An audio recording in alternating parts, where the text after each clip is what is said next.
영상 시작하기 전에 구독자 70명 정말 겁나 고맙습니다. 물론 지인이 더 많은 것 같지만 원래 71명이었는데 한 명이 사라졌습니다. 이 영상을 찍을 때까지만 해도 71명이었는데 그 한 명이 없어졌어요. 돌아오세요. 열심히 하겠습니다. 눈물이 난다.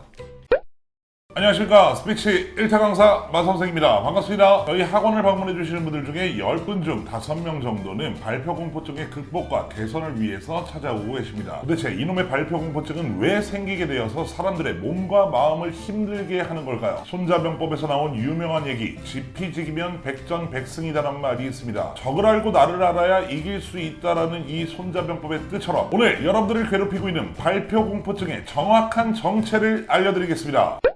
한국어로는 공포증, 그리고 영어로는 포비아라고 불리고 있는 단어의 유래를 간단하게 알아볼게요. 고대 그리스 신화에서는 포브스라고 불리는 신이 있었습니다. 이 포브스라는 신이 어떻게 태어나게 되냐면 전쟁의 신 아레스와 사랑의 신 아프로디테가 함께 쿵짝쿵짝해서 태어나게 된 아이죠. 물론 요즘 그래서는 안 되지만 이 둘은 불륜이었습니다.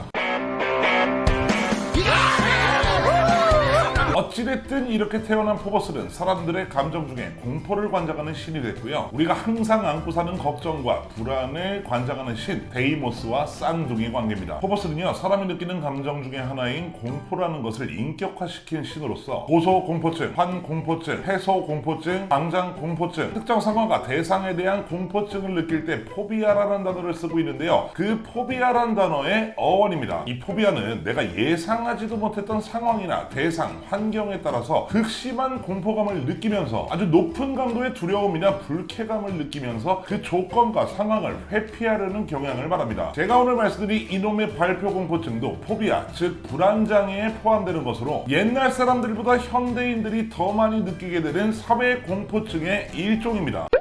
그럼 사회공포증이란 무엇이냐? 어떤 타인이 나를 주목하거나 지켜볼지 모른다는 상황에 노출되면 어떤 일이나 행동을 할 때 몹시 불안함을 느끼게 되는 것을 뜻합니다. 근데 나도 사회공포증 아닌가? 라고 생각하시는 분들이 있을 수도 있는데, 저도 자료를 찾고 공부를 더 하면서 알게 된 사실이지만 사회공포증이 너무 심각하면 일상생활이 불가합니다. 우선 많은 사람들이 있는 곳에 가지 못하는 것은 물론이고요, 식당에 사람이 많아도 들어가지 못하거나 들어갔다고 하더라도 밥을 제대로 넘길 수 없을 정도로 공포감을 느낀다 고 합니다. 그리고 회식 자리 혹은 내가 제일 편한 친구들과의 술자리에서도 술 한잔 받는 것도 너무 주목받고 힘들어서 어려움을 느끼시는 분들도 있고요. 저한테는 이게 제일 충격적인 경우였는데, 공중 화장실도 사람들이 나를 쳐다볼 것 같고 두려워서 못 가시는 분들도 더러 있으시더라고요. 이 정도 아니신 분들 안심되시죠? 걱정하지 마시고요. 근데 혹시 영상 보시는 분들 중에 이러한 증상이 있다라고 하시는 분들은 꼭 전문의의 상의를 받아보시기 바랍니다. 유튜브 찾아보는 건 의미가 없어요. 꼭 전문의를 찾아가세요. 괜히 전문가가 아닙니다.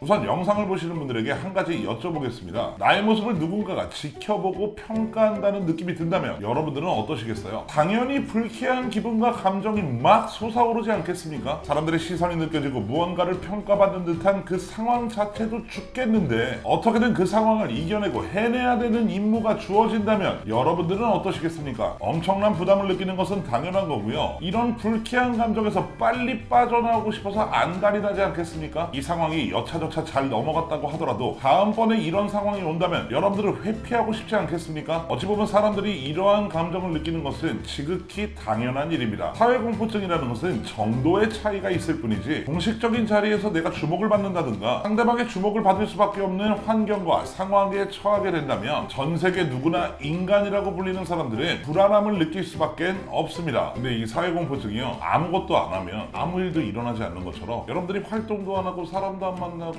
세상 밖으로 나가지 않는다면 느끼지 않아도 되는 감정입니다. 너무나도 슬픈 얘기지만 우린 모두 미생으로 태어나 힘냅시다. 피하고 싶지만 피할 수 없고 하기 싫은데도 할 수밖에 없으며 결과까지 좋아야 하는 부담감을 가지고 있는 일 중에 우리가 흔하게 일상적으로 겪고 있는 사회공포증 중에 하나가 바로 발표 혹은 면접입니다. 발표, 가뜩이나 어렵고 부담되는데 도대체 해결할 방법이 있을까요?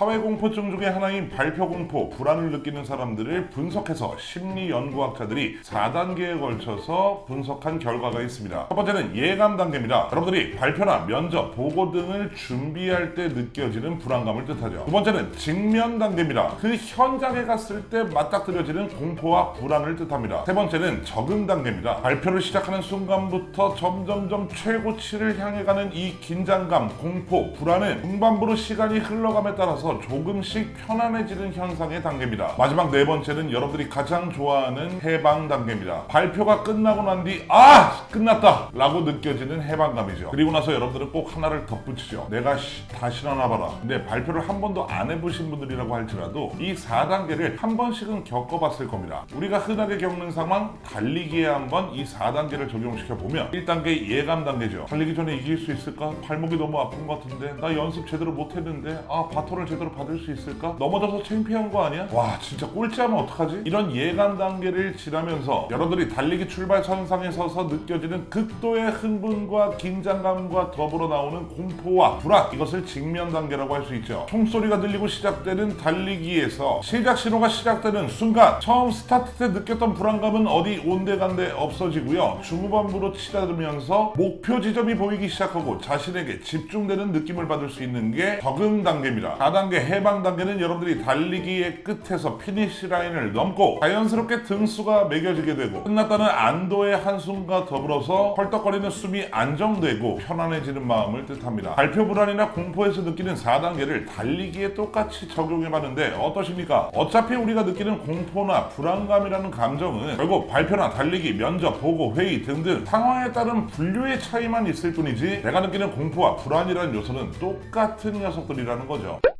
우리가 발표나 달리기를 할 때 가장 긴장되고 떨리는 순간을 생각해보면 준비하는 과정에서의 예감부터 시작 전에 느껴지는 직면까지가 사람을 가장 공포스럽고 불안하게 만든다는 거죠. 그래서 발표 공포증을 효과적으로 제어하기 위해서는 예감과 직면 때 해야 하는 마인드 세팅이 상당히 중요합니다. 우선 발표라는 과제나 일이 주어졌을 때 처음 느끼는 예감에서부터 생각을 아예 바꾸셔야 돼요. 지금 발표 때문에 느껴지는 커다란 불안과 공포는 막상 마주하게 되면 지금 현재 내 예상처럼 말도 안 되게 끔찍한 상황은 벌어지지 않는다는 것을 계속해서 상기시켜야 됩니다. 매일매일 말이죠. 그리고 여러분들이 괴롭고 어렵고 힘들고 더럽고 짜증나고 피하고 싶은 발표 상황에 대한 내 생각의 인식 또한 전환을 계속해서 해주셔야 됩니다. 예를 들어 여러분들이 발표라는 상황을 떠올리게 되면 머릿속에 너무나도 자연스레 울고 싶은 상황, 사람들이 너무 쳐다보는 상황, 그리고 도망가고 싶은 상황이라는 인식이 떠오르게 된다면 나를 더 강하게 만들 수 있는 상황, 나의 장점을 극대화시키고 부각시킬 수 있는 좋은 기회, 다른 사람에게 인정받을 수 있는 최고의 자리라는 생각과 그림들을 끊임없이 떠올려 보셔야 합니다. 내가 지금 현재 발표 때문에 느껴지는 불안과 공포는 내가 잘하기 위한 필수적인 흥분 상태라는 것을 최면처럼 생각해 주셔야 합니다. 새로운 학교에 입학했을 때 내가 잘 적응할 수 있을까와 같은 두려움과 떨림도 언젠가 익숙함으로 변하는 것처럼 새로운 환경과 새로운 사람에 대한 불안함과 두려움이 적응할 수 있는 시간이 필요한 것처럼 발표라는 과제에 직면했을 때도 마찬가지입니다. 불안과 공포는 아주 일시적인 현상이며 언젠간 없어지고 사라질 수밖에 없는 감정이라는 것을 끊임없이 나에게 주입해 주시기 바랍니다. 그리고 나의 뇌를 설득할 수 있을 만한 근거와 사례가 있으면 더욱 좋기 때문에 내가 살아가면서 나의 공포나 불안감이 사라졌던 이야기나 사례들을 떠올리면서 노트나 메모장에 적어놓으신 뒤에 또 다른 떨리는 상황, 또다시 나를 굉장히 괴롭히고 힘들게 하는 발표 상황이 닥쳤을 때 불안과 공포는 일시적인 현상이라고 되뇌이면서 내가 그때 당시에 정리했던 사례나 이야기들을 찬찬히 살펴보면서 자기계발서처럼 활용해 보시는 걸 적극 추천드리겠습니다. 마지막으로 발표 공포증을 너무 무서워하거나 공포스러워하는 분들을 위해서 드릴 말은 발표나 면접 전에 느껴지는 두려움, 떨림, 불안감, 긴장감을 이겨내야 되는 대상이 절대 아니라는 점입니다. 기쁨, 행복, 즐거움 이런 긍정적 감정들과 위화감, 불안감, 긴장감 등 이런 부정적 감정들 또한 모두 본인의 생각과 감정입니다. 내 거예요. 내가 상황이나 대상에 따라 너무나도 자연스럽게 느낄 수밖에 없는 이 부정적 감정들을 철저하게 내 편으로 만들기 위해서 감정을 다스리고 보살펴 주셔야 된다는 거죠. 얘네를 계속해서 밀어내면 얘네가 막 반발하고 사춘기 소년처럼 더 달려들어요. 그러니까 같은 편으로 인식하시고 안아주시고 보듬어 주시는 방법들을 선택해 보시고요. 무대나 강연을 준비하면서 연단에 서기까지 굉장히 떨리고 힘든 것은 프로들도 마찬가지입니다. 아마 어떤 영상의 유튜브를 찾아보셔도 그분들도 똑같은 이야기 하실 거예요. 저도 몇만 명 앞에서 이야기하고 진행할 때 정말 떨려서 죽어버리고 싶다는 생각이 들었지만 보세요. 살아있죠? 심장이 튀어나올 것 같아 생각했는데 튀어나오지 않았죠? 헛소리 하지마 임마. 여러분들이 저의 노하우를 빠르게 적용하고 습득하셔서 발표 공포증, 울렁증 따위는 저 멀리 날려버리고 할 말이 너무 많아서 안달이 난 상태의 여러분들이 되시길 진심으로 바랍니다. 전 다음 영상으로 다시 한번 인사드리겠습니다. 저는 지금까지 여러분들의 스피치 1타 강사 마선생입니다. 고맙습니다. 감사합니다.